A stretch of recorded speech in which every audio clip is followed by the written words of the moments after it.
Sea el deseo de nuestro corazón darle lo mejor a nuestro Dios. Quiero invitarte a que abras tu Biblia en el Evangelio según San Marcos, capítulo 14, porque vamos a leer de los versos 13 al 9.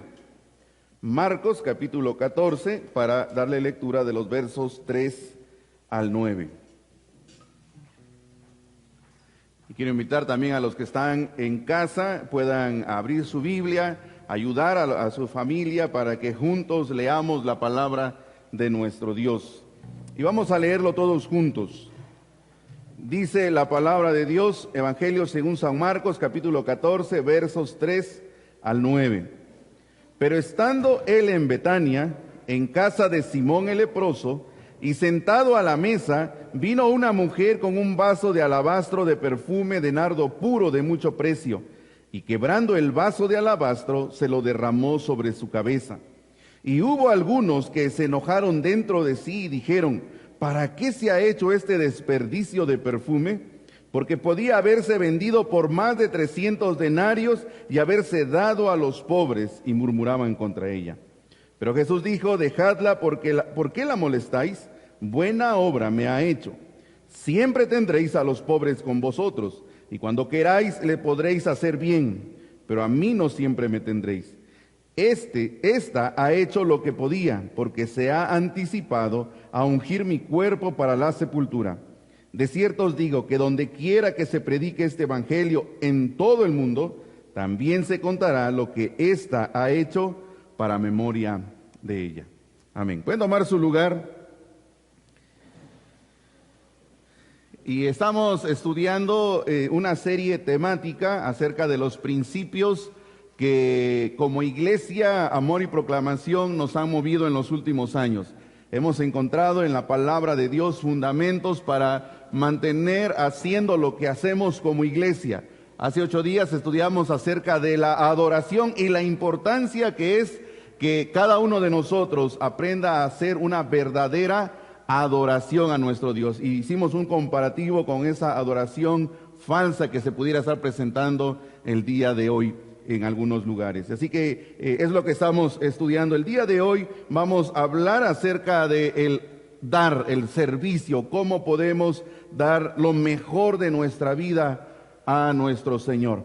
Y vamos a estudiar este pasaje, este relato de Marcos 14, 3 al 9. Pero antes de entrar a este pasaje, a modo de introducción, quiero platicarles.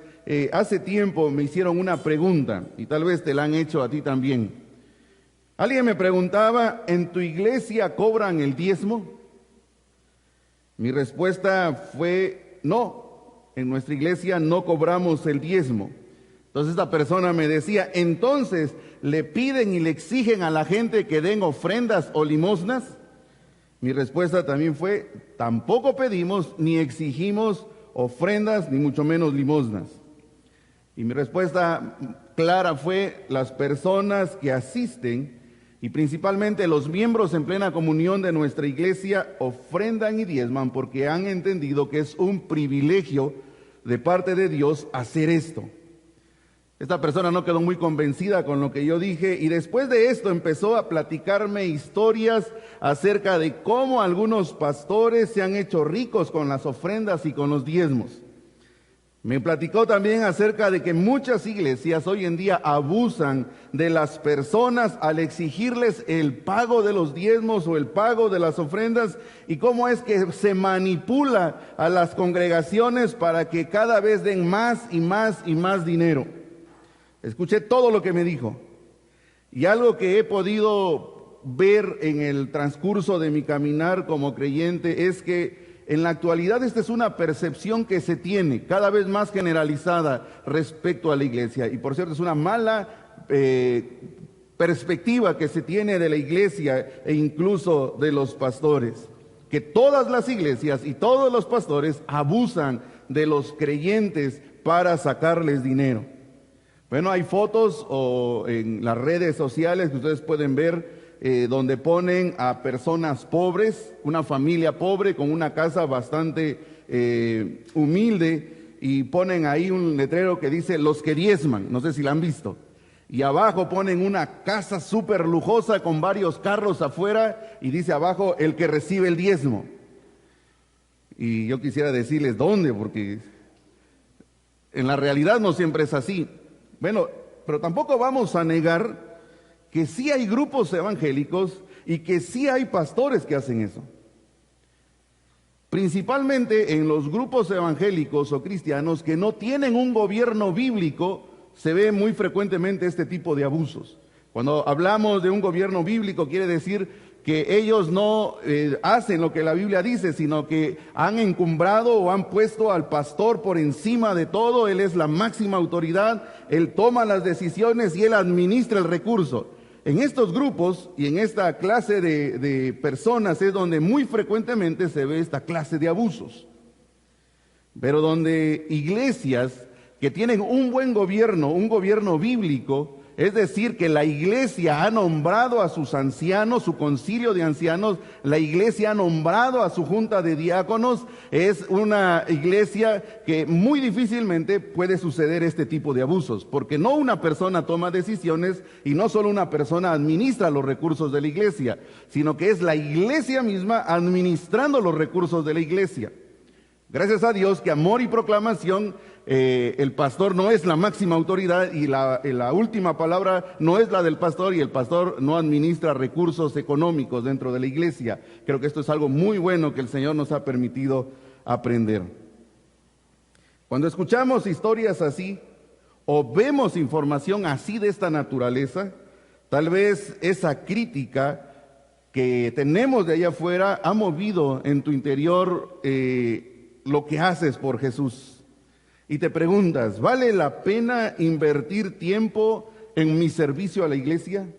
¿Vale la pena gastar mis fuerzas, mis recursos en el servicio a Dios? Y comento esto porque en un momento de mi vida, al escuchar estas voces de allá afuera, al escuchar estas críticas, me hicieron dudar, a mí en lo personal me hicieron dudar si realmente valía la pena lo que hacía por Jesús. Si valía la pena el tiempo que invertía y que daba a Jesús, si valía la pena los recursos que aportaba para la iglesia. Y más cuando veía que aún dentro de la iglesia no todos estaban dispuestos a servirlo a Él. No sé si te ha pasado, yo pasé por esa etapa, donde mi corazón se desanimó al escuchar todas estas críticas, al hacer una reflexión de que no todos participan. Bueno, el pasaje que vamos a estudiar el día de hoy nos va a ayudar a entender lo que significa verdaderamente servir a Jesús y cómo es que Jesús evalúa lo que nosotros hacemos con tanto sacrificio en nuestro servicio a la iglesia. Así que yo quiero invitarte que te amarres los cinturones porque vamos a entrar a este relato bastante interesante. Este relato que acabamos de leer de Marcos capítulo 14, versos 3 al 9, es un relato que otros evangelios también lo narran. Lo puedes encontrar en Mateo capítulo 26, del 6 al 13, y también lo puedes encontrar en el Evangelio según San Juan, en el capítulo 12, del verso 1 al 8. Es el mismo evento que se está narrando. Lucas también habla de un evento parecido, pero no cuadra en cuanto a los personajes y al tema principal que están tratando estos tres evangelios. Por eso no incluyo a Lucas en este relato. Solamente Mateo, Marcos y Juan hablan de este mismo evento. Y vamos a estudiar tres personajes que vemos en el relato. Yo creo que ahorita que lo leímos ya viste los personajes que están interactuando con Jesús. Uno de ellos es Simón el leproso. ¿El segundo quién es? La mujer. ¿Y el tercero? Habla de algunos, que Mateo le va a decir que son discípulos. Y Juan nos va a decir específicamente qué discípulo. Si tú lees Juan vas a leer que Juan identifica quién es el que pensó todo esto. Y Juan nos dice que era Judas. Y ahorita vamos a estudiar un poquito de eso. Y por último, después de que veamos estos tres personajes, vamos a estudiar la respuesta de Jesús ante las actitudes y las acciones de estos tres personajes. Así que quiero que empecemos con el primero, Simón el leproso. Vamos al versículo 3. Dice, pero estando él en Betania, en casa de Simón el leproso, y sentado a la mesa, vino una mujer ¿Quién es este personaje? ¿Quién es Simón el leproso? Bueno, no sabemos más de él porque es lo único que vas a encontrar en la Biblia. Mateo y Marcos son los únicos que mencionan el nombre Simón el leproso y ya no encontramos más información acerca de él. ¿Dónde está Jesús? En su casa. De este personaje no sabemos más que el adjetivo con el que se escribe en el relato. ¿Cuál es el adjetivo? El leproso. Ahora la pregunta será, ¿en ese momento Simón estaría leproso? Esa es una buena pregunta de observación. ¿Estaría leproso? Bueno, por lo que nosotros conocemos y por el contexto cultural en el que está escrito este pasaje y con la historia que sabemos y con la ley judía que estaba en ese momento actualizados los judíos, no era posible que un leproso estuviera en su casa. Porque los leprosos tenían que ser excluidos de la comunidad, sacados de los pueblos y llevados a un leprosario, a un lugar donde puros leprosos estaban. Entonces podemos nosotros deducir que Simón actualmente en el relato no tiene ya lepra.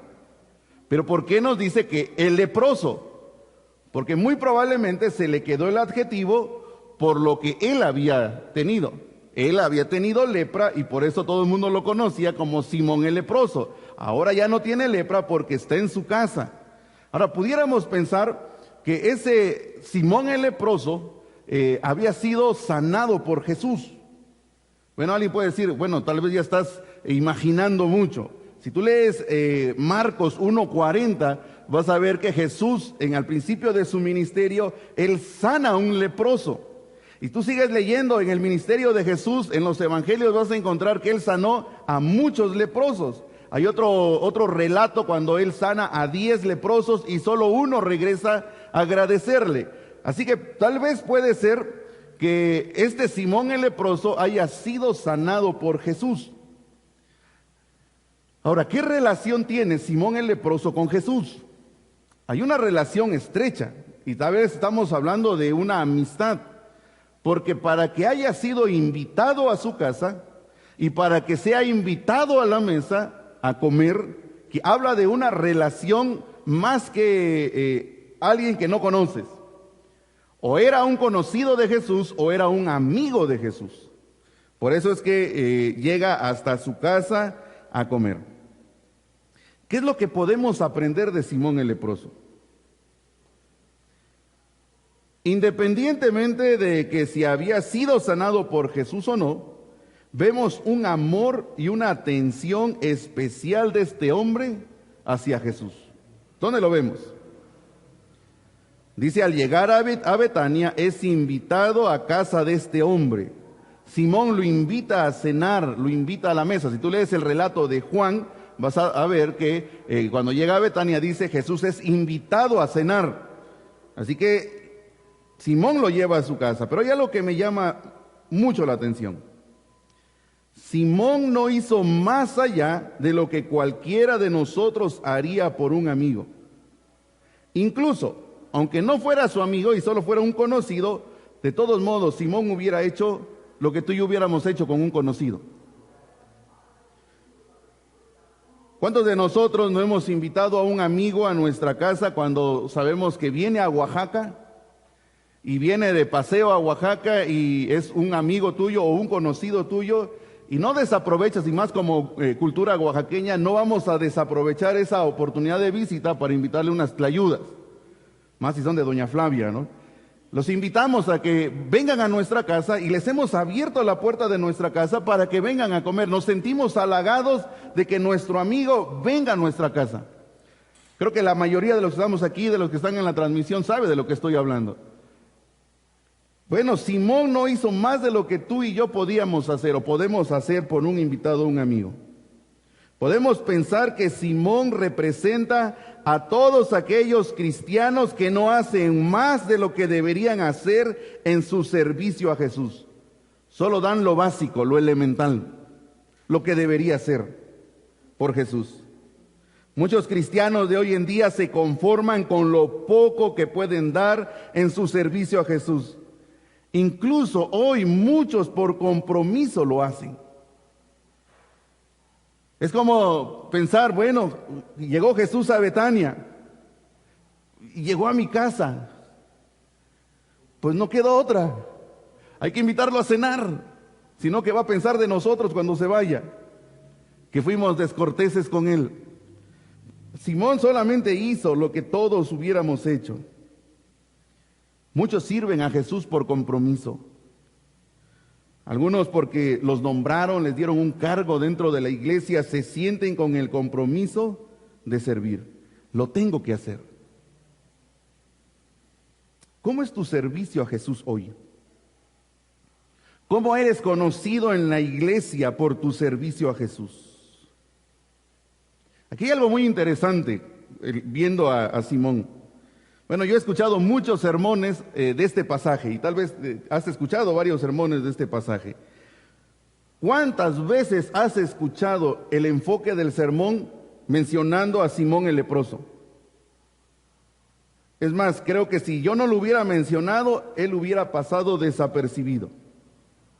Porque lo que hizo es tan común que pasa por alto. Es más, Jesús, cuando hace la evaluación de este relato, ni siquiera lo menciona. Ni siquiera menciona a Simón el leproso. Pero lo mencioné porque, queramos o no, él está sirviendo a Jesús. Poquito, pero está haciendo algo. Por eso hay que darle su like, para que no se sienta mal Simón el leproso. Pero creo que Simón pudo haber hecho mucho más que lo que hizo. ¿Cómo está tu servicio hoy a Jesús? Cuando ves la historia de Simón el leproso, ¿así es tu servicio? ¿O ni siquiera llegas a eso? Vamos con el segundo personaje, porque si no nos vamos a tardar mucho. El segundo personaje que quiero que veamos es la mujer. ¿Quién es esta mujer? Bueno, si tú ves el relato de Juan capítulo 12, versos 1 al 6, vas a ver que Juan nos dice que esa mujer es María, la hermana de Marta y de Lázaro. Lázaro es el que había muerto y que Jesús había resucitado. María es aquella mujer que cuando Jesús tiempo atrás los visitó, ¿se acuerda que lo que hizo María? Dice que se sentó a los pies de Jesús para escuchar todo lo que Jesús decía, mientras Marta estaba ocupada en sus quehaceres y Marta le está reclamando a Jesús, háblale a María que me venga a ayudar. ¿Y se acuerda qué dijo Jesús? Déjala, ella ha escogido la mejor parte, estar a los pies de Jesús y escuchar. María es la que estaba llorando cuando su hermano Lázaro había muerto y es la que salió corriendo al sepulcro cuando Jesús fue al sepulcro.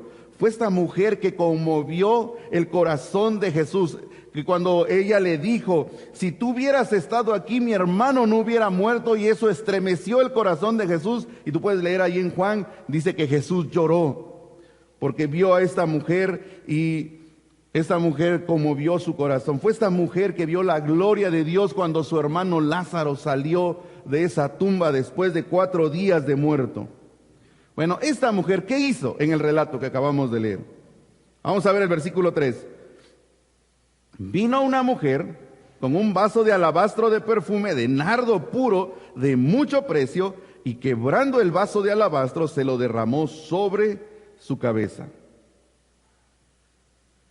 Bueno, para que entendamos un poquito de lo que esta mujer está haciendo y entendamos el contexto cultural de lo que está sucediendo, era costumbre en esta cultura oriental, cuando una persona llegaba a la casa, era echarle unas gotitas de perfume al invitado cuando entraba a la casa, o cuando ya se disponían a comer o a cenar, el anfitrión le ponía unas gotitas de perfume en la cabeza a su invitado. Esto lo hacía con la intención de refrescar el lugar, tal vez si venía caminando, venía todo sudoroso y venía cansado, ese perfume les ayudaba a refrescar el ambiente, a que la persona se sintiera bien, aparte de que le daba una bienvenida muy perfumada al invitado. Bueno, si Jesús hubiera ido a cualquier otra casa en Betania, hubieran hecho exactamente lo mismo. Hubiera estado parte de la familia anfitriona y le hubiera puesto unas gotitas de perfume en su cabeza. Bueno, el texto dice que no le pusieron gotitas. ¿Qué hizo esta mujer? que rompió el frasco y le derramó todo el perfume. Ahora, si tú ves en Juan, en el relato de Juan, vas a ver que es un frasco, dice Juan, él pone la cantidad de 1 libra. Si lo convertimos en mililitros, que es la medida que nosotros usamos, son 355 mililitros. Por eso la NBI, la NTV y otras Biblias traducen como casi un medio litro. Entonces era un buen frasco, con una buena cantidad de perfume. Ahora es un perfume de una planta exótica que era traída de la India. Así que era un perfume que su aroma era muy agradable y que sí perfumaba, con unas gotitas perfumaba la habitación. Ahora imagínate, casi medio litro derramado, pues perfumó casi toda la ciudad con todo eso que se regó. Quiero que veas la diferencia entre Simón el leproso y esta mujer. Simón el leproso hizo lo que tenía que hacer. Llegó a su casa y lo invitó a cenar. Pero María hizo mucho más de lo que comúnmente se hubiera hecho. María no se limitó en el costo de su servicio a Jesús o de su entrega a Jesús. Ella no escatimó cuánto estaba gastando. En el versículo 5 nos dice cuánto era el valor de este perfume, un valor aproximado de lo que María dispuso para Jesús. ¿Cuánto es? Versículo 5. 300 denarios, exacto. Un denario era igual al pago de un día de trabajo o un salario mínimo. Así que el costo aproximado es de 300 días de trabajo. Si lo convirtiéramos a nuestros pesos, serían 300 salarios mínimos. Ahorita el salario mínimo está en 140 pesos. Lo multiplicamos por 300. ¿Cuánto nos da? Un aproximado de 42,000 pesos. Un perfume de 42,000 pesos. Que llegó la mujer, lo rompió y se lo echó a Jesús. ¿Qué hubieras pensado tú si hubieras estado en esa habitación y sabes el costo de ese perfume? 42,000 pesos. Derramado, tirado. ¿Cuántos pensarían lo mismo que los discípulos? ¡Qué desperdicio! Esto debería llevarnos a pensar qué motivación tendría María para no escatimar esa gran suma de dinero. Porque para ti, para mí, 42,000 pesos son 42,000 pesos. 1,000 pesos como quiera, ¿no? Pero aún así nos duelen. Pero 42,000 pesos, ¿qué llevaría a María a tener esa motivación para no escatimar esa gran suma de dinero? Y creo que por más que le busquemos, vamos a llegar a la conclusión que lo que movió a María a hacer eso es el exceso de amor por Jesús. Es un exceso de amor que lo llevó a entregar eso, porque cuando amas, no escatimas tiempo. Cuando amas, no escatimas el trabajo que implique. Cuando amas, no estás pensando cuánto cuesta lo que estás haciendo. No le das el valor real al dinero. Sabes, hoy las personas están dispuestas a pagar lo que sea por un tanque de oxígeno, con tal de ver a su ser querido respirar bien. Estaba yo viendo ahí en las redes sociales de alguien que preguntaba, ¿dónde puedo conseguir un tanque de oxígeno? Y alguien le puso, te lo rento en 15,000 pesos. ¿Y sabes qué puso? No importa, dime dónde paso por él. Porque cuando amas, no importa el dinero. Cuando amas, no importa el sacrificio. Cuando amas, estás dispuesto a hacer lo que sea. Cuando amas, el dinero pierde su valor. Cuando amas, el tiempo es relativo. Cuando amas, no hay cansancio. Cuando amas, estás dispuesto a todo. María trajo lo más precioso que tenía y se lo gastó todo en Jesús. El amor no es amor cuando nosotros empezamos a calcular cuánto cuesta, cuánto es lo que di. Lo único que se lamenta es no tener más para ofrecer más todavía. Y vuelvo a hacer la pregunta, ¿cómo es tu servicio a Jesús hoy? ¿Cómo eres conocido en la iglesia por tu servicio a Él? ¿Cuánto estás dispuesto a dar por Jesús? ¿O todavía calculas cuánto es el precio de lo que haces?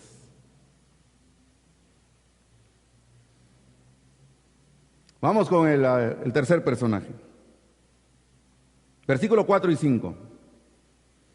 Y hubo algunos que se enojaron dentro de sí y dijeron: ¿para qué se ha hecho este desperdicio de perfume? Porque podía haberse vendido por más de 300 denarios y haberse dado a los pobres, y murmuraban contra ella. Llegamos a la parte trágica del relato, donde creo que muchos de nosotros nos vamos a identificar. Bueno, más los que están viendo la transmisión, tal vez los de aquí no.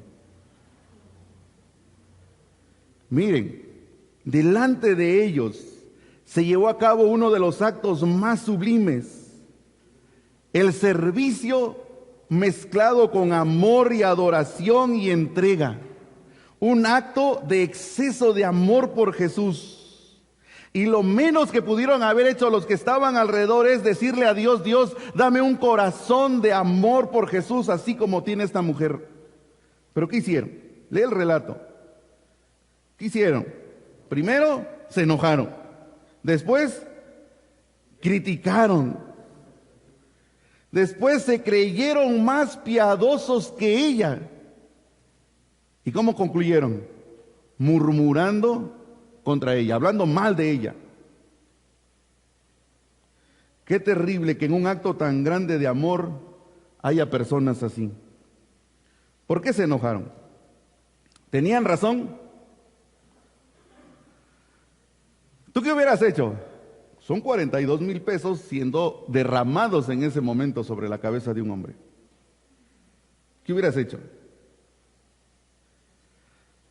¿Sabes? Algo que yo puedo ver es la naturaleza pecaminosa, egoísta de esos algunos, de esos discípulos y específicamente de Judas, que está saliendo. Y tal vez pensaron: ¿por qué ella lo hizo y yo no lo hice?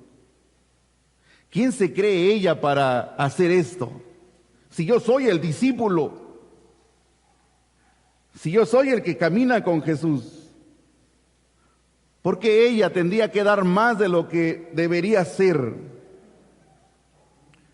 Es increíble que este acto de amor es considerado un desperdicio. ¿Sabes? En tu servicio a Dios, en tu ofrenda a Dios, vas a encontrar a personas así, que te critiquen, que te digan: ¿por qué tanto tiempo pasas en la iglesia? ¿Por qué gastas tu dinero en dar ofrenda? ¿Por qué pierdes tu dinero dando diezmos? Eso es un desperdicio. ¿Los has escuchado? Yo sí los he escuchado. Habiendo tantos pobres en las calles, ¿das ofrenda?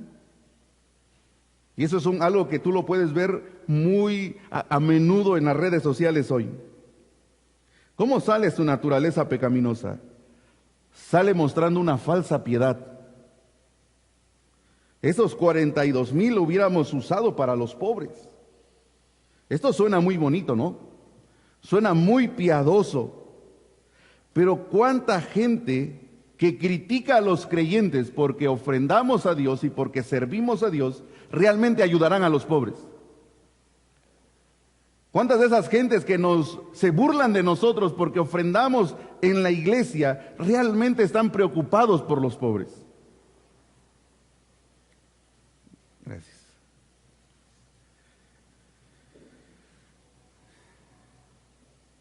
Y la gente que lo hace, porque sí hay gente que ayuda a los pobres, ¿cuál será su motivación al hacerlo? Bueno, algunos piensan que Judas sí realmente estaba pensando en los pobres, para que no pensemos tan mal de Judas. Bueno, vamos a querer ayudar un poquito a Judas. Que realmente él estaba pensando en los pobres. Acuérdense que él era el encargado del dinero, él era el tesorero de ahí de los discípulos y de Jesús. Si así fuera, que él estuviera pensando sinceramente en ayudar a los pobres, ¿estaría en lo correcto? Bueno, si tú lees todo el relato y tú lees la Biblia, vas a darte cuenta que no está en lo correcto, porque su enfoque está en el dinero y no está en Jesús. porque él prefiere no servir a Jesús para, en base a esa idea de falsa piedad, de vamos a ayudarle a los pobres. Él dice, mejor le voy a dar a los pobres y no a Jesús. Aunque él está pensando en algo bueno, incluso esta es una tarea del creyente de ver a los pobres, él está reemplazando el servicio hacia los pobres por el amor y el servicio a Jesucristo. Esto es un error que el evangelismo social cayó.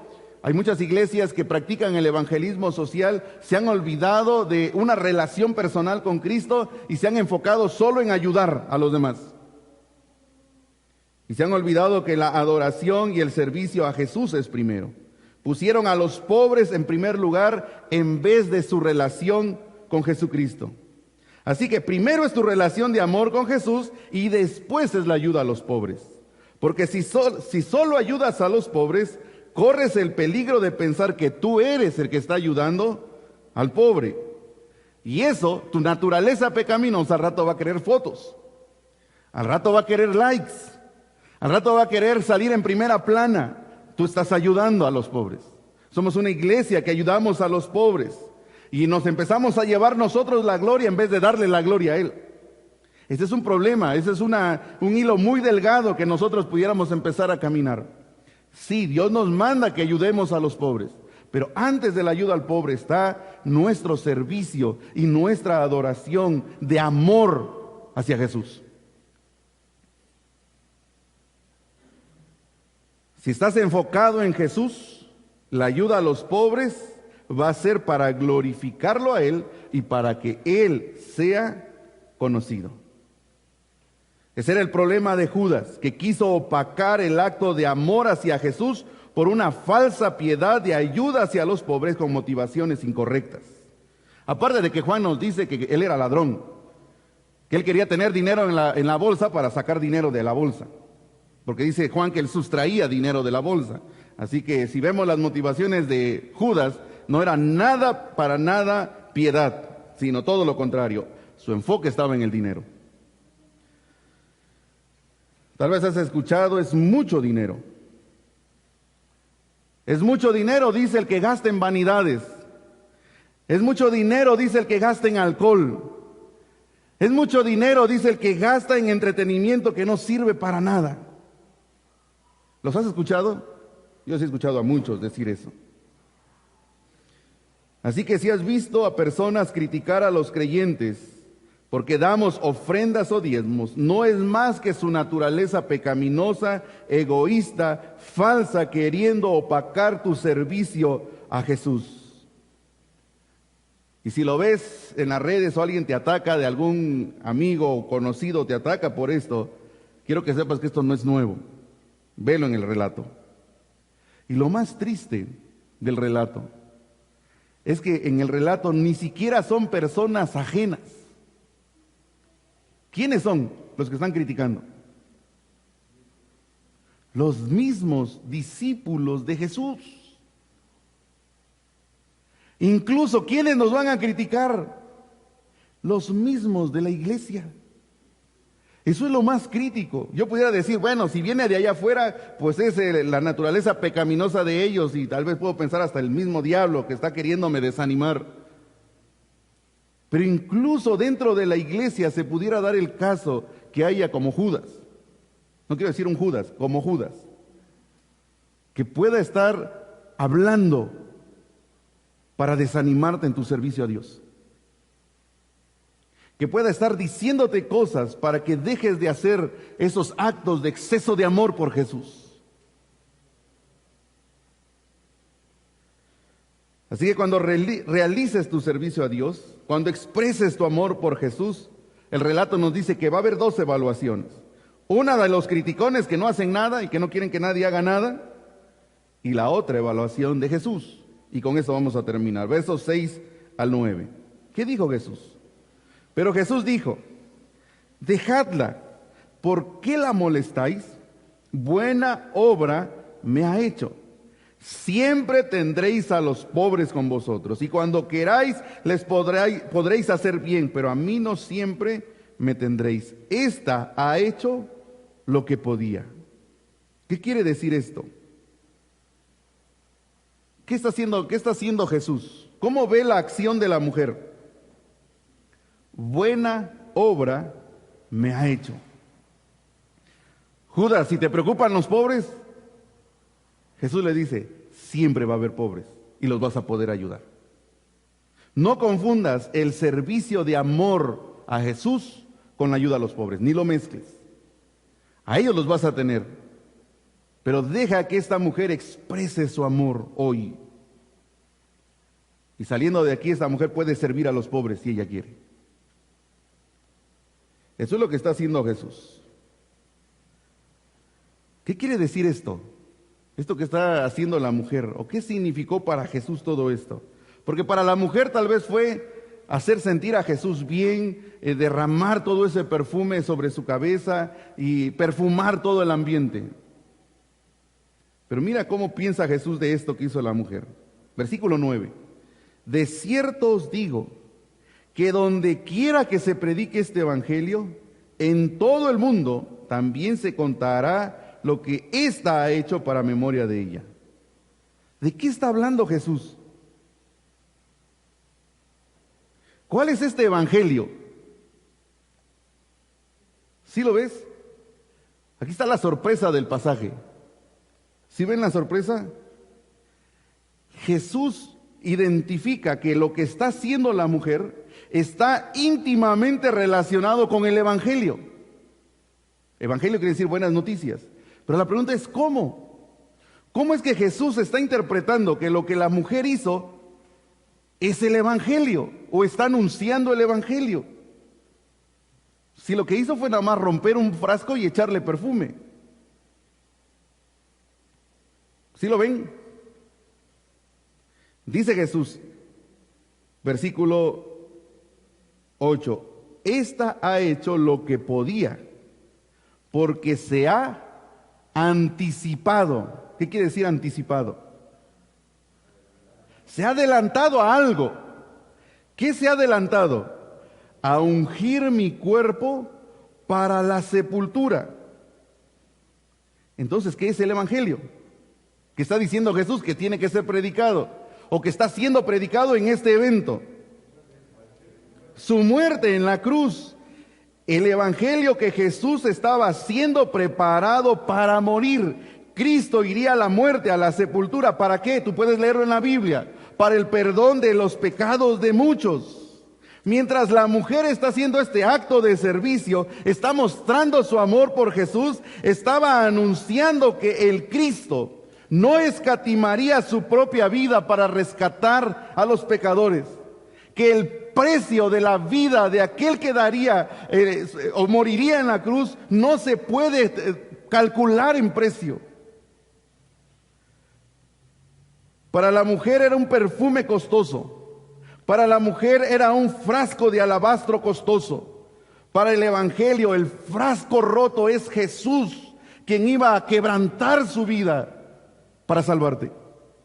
Para el evangelio ese perfume derramado es Cristo mismo siendo derramado en la cruz del Calvario para perdón de nuestros pecados.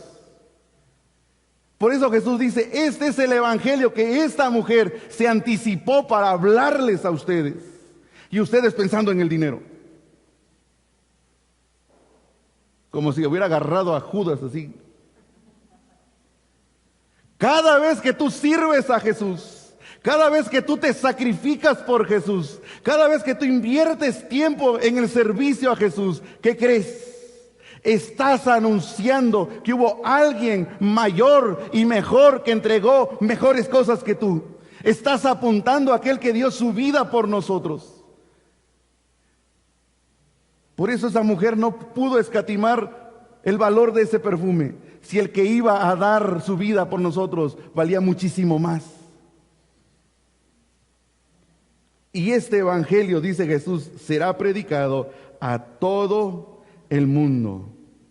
Cada vez que sirves a Jesús, cada vez que te sacrificas por Él, cada vez que entregas tu ofrenda, estás anunciando la buena noticia de que Él es la mayor y la mejor ofrenda por nosotros. Tu servicio lo anuncia a Él. Tu tiempo lo anuncia a Él. Tus fuerzas, tus recursos en ofrenda lo anuncian a Él. ¿Ves cómo este pasaje cambia nuestra percepción de ver nuestro servicio a Dios? Si eres como Judas, vas a tener pesar en tu corazón cada vez que te inviten a servir dentro de la iglesia y servir a Jesús. Pero si eres o has entendido el Evangelio, no va a haber nada que pueda decir: esto yo lo voy a hacer por mi Señor. No importa si se enojan, no importa si me critican, no importa si murmuran contra mí. Yo amo a mi Señor y lo voy a hacer por amor a Él. Sé lo que estoy haciendo. Y no me importa si son 42,000 pesos que voy a derramar sobre su cabeza. Lo voy a hacer porque lo amo, porque Él me amó a mí primero y dio más Él por mí que yo puedo dar por Él. Esto es exceso de amor. Concluyo con Colosenses 3:23. Y todo lo que hagáis, hacedlo de corazón como para el Señor y no para los hombres, sabiendo que del Señor recibiréis la recompensa de la herencia, porque a Cristo el Señor servís. Que este año y el resto de nuestras vidas podamos servir a Jesús con exceso de amor, porque así también se está predicando el Evangelio. Se predica que el precio del perdón y de nuestra salvación es de un valor incalculable, porque es su sangre derramada por nosotros en la cruz del Calvario. Así que sirve a Jesús, sírvelo a Él con todo tu amor. Cierra tus ojos. Padre, gracias Dios, porque en este pasaje nos permites ver cómo hay personas que por su naturaleza pecaminosa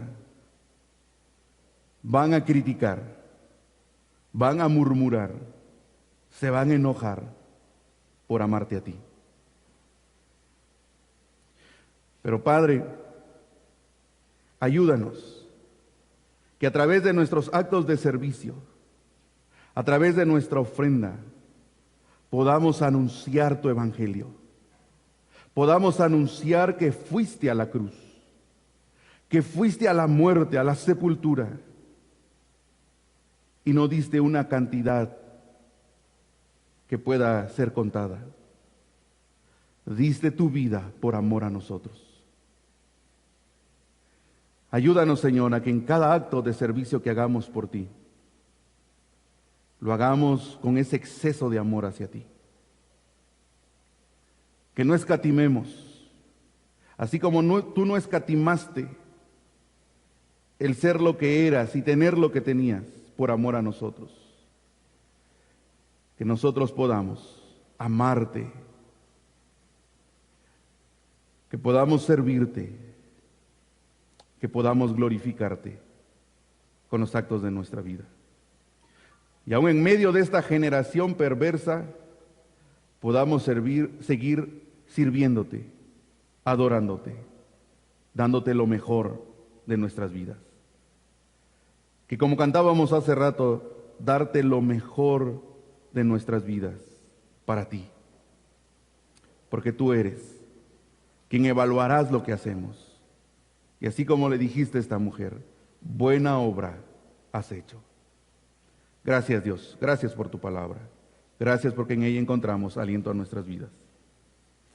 Y ahora, mis amados hermanos, que la gracia de nuestro Señor Jesucristo, el amor de Dios el Padre y la comunión del Espíritu Santo sea con cada uno de nosotros, desde ahora y para siempre. Amén. Amén.